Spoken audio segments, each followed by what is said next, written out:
Teaching number 155. Many of the lessons that I am giving you at this time seem new to you because they remained forgotten by you, but this is the time that I will show them to you again. I have prepared for you a great countryside in which I invite you to come and sow the seed of eternity, which is what I am giving you. I come to prepare my new disciples, who will reach, through their faith and charity, power over illnesses of the body and spirit, power over the elements and also over the spiritual realm.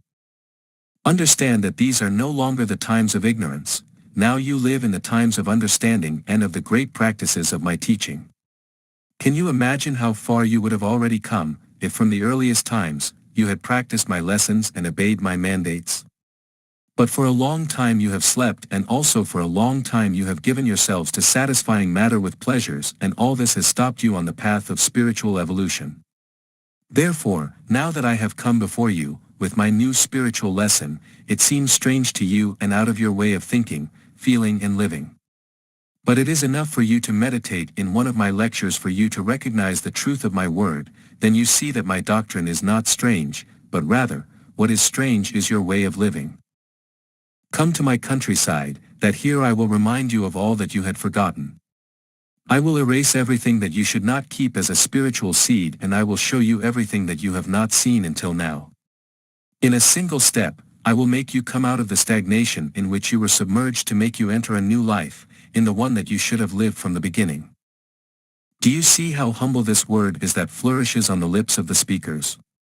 Well, truly I say to you, that it, in its simplicity and in its poverty of form, will lead men to the understanding of wisdom that, through the sciences and with the help of theologies, they had not been able to understand.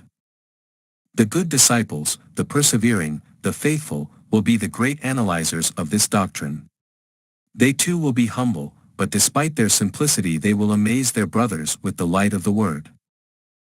My people must not speak only with their lips, but they will preach my teachings with their works, teaching how my law is fulfilled and respected. They will know how to give without selfishness, whatever they have received from their Lord. They will show their zeal for the truth and purity of the treasure entrusted to them.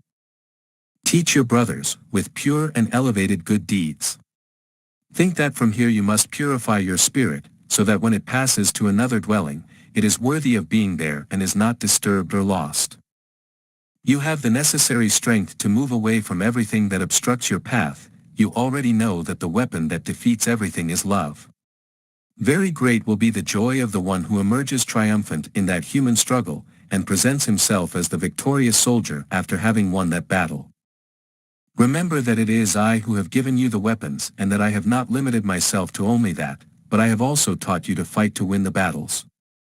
What then do you have to look for on other paths, when I am giving you everything on the path of truth? I have come to open the understanding of the clumsy so that they can enjoy the interpretation of my word. I have come to open the eyes of the blind to the light of truth, so that they may be purified of their sins by feeling loved by their Lord. Was it not prophesied to you from the earliest times, that the day would come when every eye would behold its Father?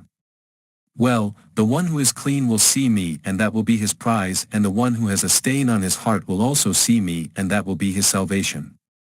He who opens his eyes before my light penetrates the mystery and knows why. He knows the beginning and the end. That one will have to walk firmly into the future. Interpret my teaching fairly. Do not think that my spirit can enjoy seeing your sufferings on earth, or that I come to deprive you of everything that you enjoy that is pleasing to you. I come to make you recognize and respect my laws, because they are worthy of your respect and your compliance, and because obeying them will bring you happiness. I taught you to give to God what is God's and to Caesar what is Caesar's, but for men today only Caesar exists and his Lord has nothing to offer him. And if you at least gave the world its fair share, your sorrows would be less, but the Caesar that you have put in front of your actions, has dictated absurd laws to you, has turned you into slaves and takes your life without giving you anything in compensation. Study how different my law is, which does not bind the body or the spirit, it only persuades you with love and gently guides you, it gives you everything without interest and selfishness and rewards everything and compensates you along the way. Understand, disciples, study my lessons so that you know that I want to form with you a people in which the Father places his trust, because they will be prepared to carry out great missions. A people that is not intimidated at the first sound of alarm, a people that knows how to go to meet the one who calls himself his enemy and knows how to forgive, love and instruct him. So I want you to be prepared for the day of my departure. You all know that 1950 is the date indicated by my will, to stop communicating through the understanding of the spokesman, and as my word is always kept, that day I will close my communication, which has marked for you the beginning of the third era. You will not try to change that date, nor will you try by any means to retain the manifestation of my word in that form, nor that of the spiritual realm. I tell you now that those who do will no longer be illuminated by the light of the Master. But why should you fall into such profanation, when I have announced and promised you, that after this time, you will communicate with me from spirit to spirit, even though you have not been elevated? I also tell you that those whom I have called and given as prophets of this time, have the mission of warning the multitudes, of not letting them sleep. I will reveal great lessons to help them to not fall into temptation. I am speaking to you very clearly, even using the figurative sense, because I know that this way you will be able to understand me better. In the second era, when I spoke to the multitudes, many times I did so through parables so that they could understand me, but when I only addressed my disciples, I did so with simple language, but profound in its teaching.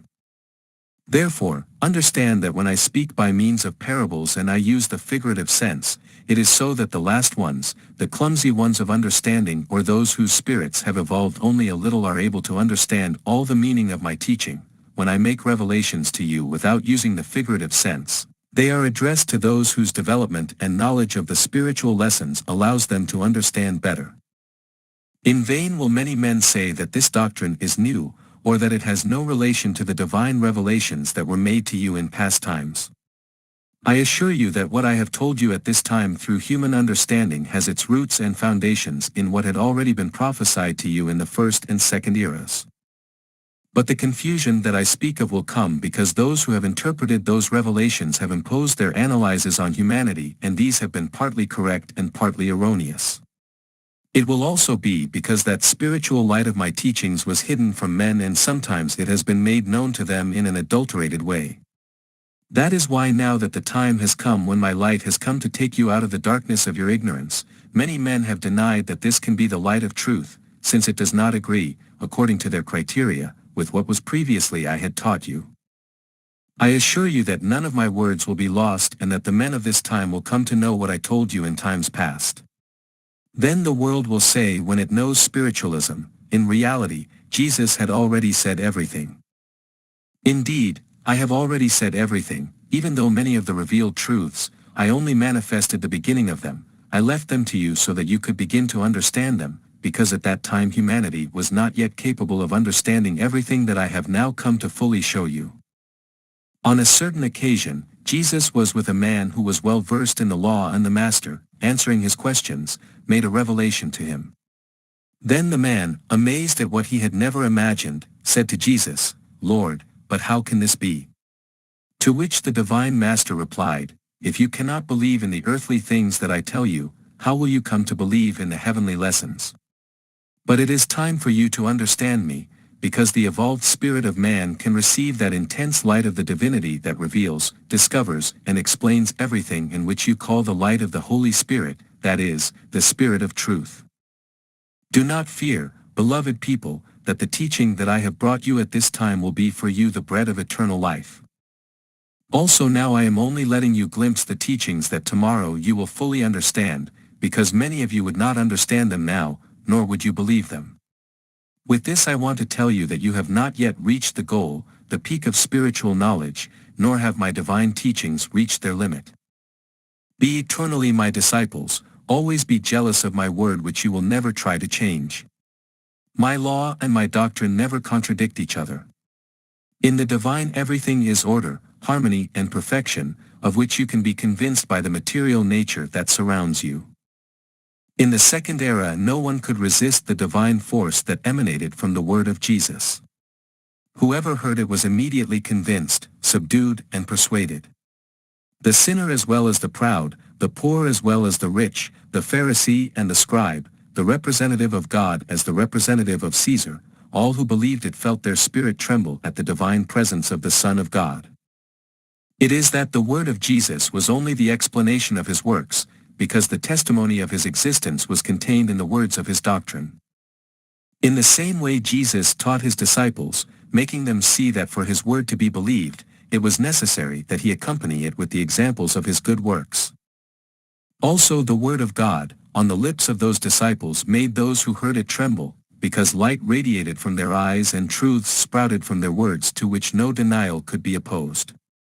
They also taught with their examples, preached with their works and sealed them with their blood just like their Master. With their death they confirmed the truth of the word with which they spoke to the world. That is why they conquered the hearts of peoples and nations where they took the seed of truth and love. The multitudes, even being Gentiles and pagans, surrendered before the truth and purity of my doctrine, practiced and preached also with purity and truth. Everyone who has had the joy of receiving my word in his heart, in its original purity, has never deviated from the path, but woe to those who have received it mixed with human impurities. Those, when they have come to discover that imperfection, have turned their backs on it and have mocked what they previously considered absolute truth. Look at those great peoples of the earth, dominated by selfishness that is the denial of my doctrine. Look at them sunk in materialism, living only for the world and ignoring all spiritual calls. I tell you that they also knew my teaching, but it was missing that those who delivered my seed had given testimony of that truth, with their lives and with the example of their works, as did those disciples of the Lord and also some others who later imitated them, delivering with their lives the truth of the doctrine. How is it possible, you sometimes wonder, that having been sown in this world with the word of the Redeemer and watered with his blood and that of those who followed him, there are men and peoples who do not retain something of that teaching? To which I tell you that in these times there has been a lack of apostles of truth, who demonstrate with their works of love the errors of men and prove the truth contained in divine teaching. From the practice of my doctrine, which only teaches you love, charity, respect, justice and peace, moved on to idolatrous worship, materialism, religious fanaticism, profanation, and humanity to feeling in all this a distance from the truth, he sought his liberation. Today, not only have many moved away from the fulfillment of my doctrine, but they have attacked it and are trying to erase even the last remnants of it from the hearts of men. They do not know that I am willing to surprise them by using that word that no one can resist, with that voice that made kings and lords tremble and that made thrones and empires fall.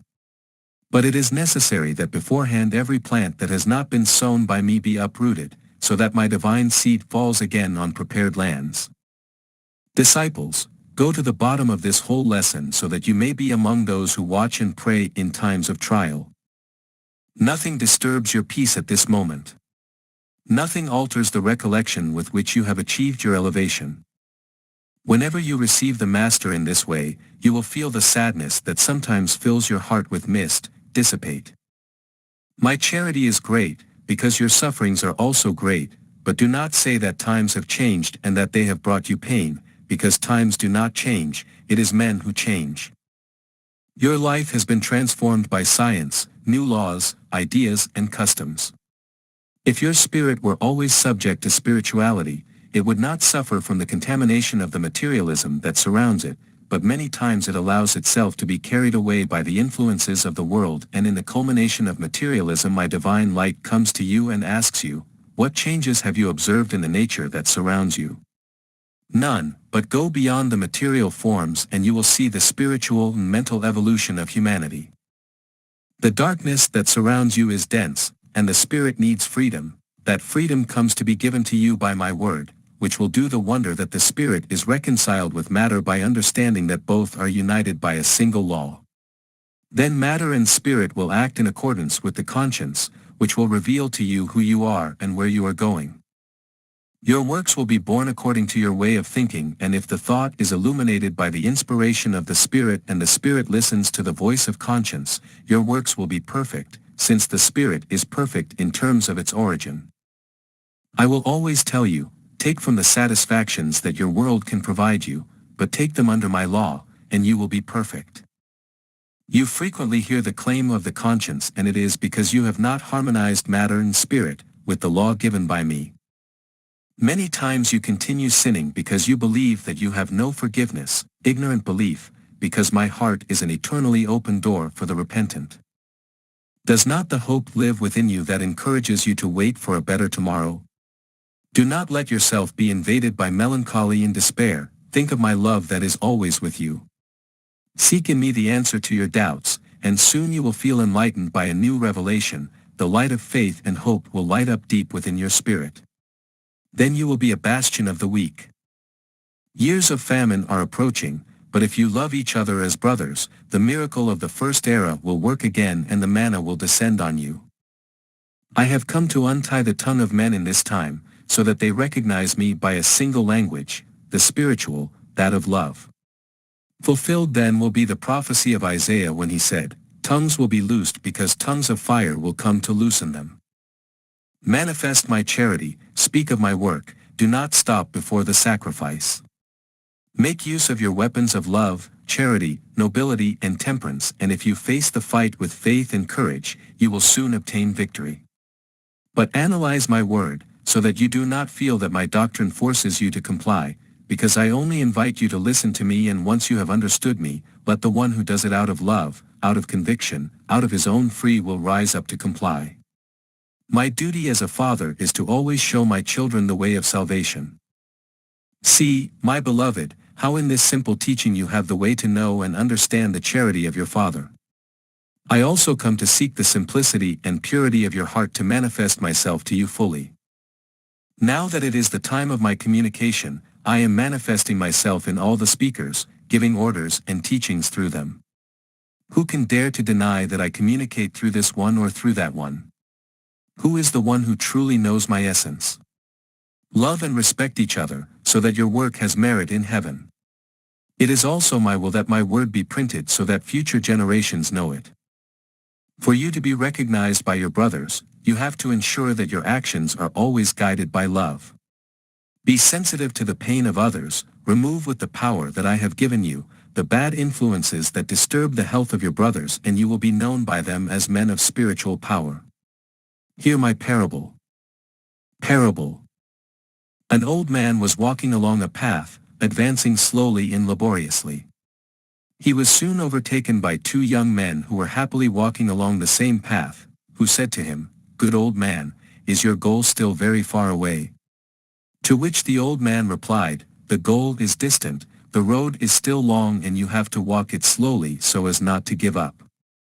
I believe, although I am tired, that I will arrive with the last effort."